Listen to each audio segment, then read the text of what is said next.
آیا پوهیږئ چې څنګه د برېښنا لګښت کې سپما وکړئ؟ راځئ چې یو شمېر لارښوونې تاسو درنو پیرودونکو ته وړاندې کړو.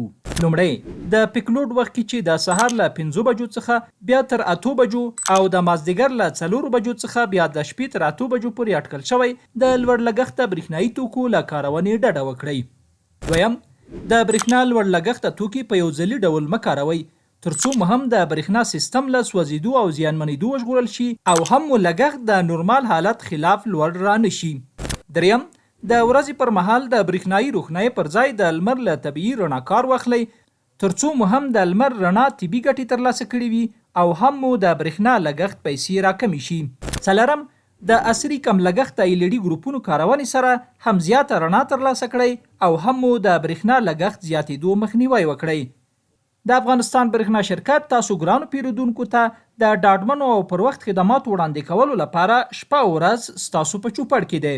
نو راځئ د برېښنا لګښت کې سپما ته پاملرنې سره هم له موږ سره همکاري وکړئ او هم خپل اقتصادي حالت ته په کتو د بې ځایه لګښتونو مخنیوی وکړئ.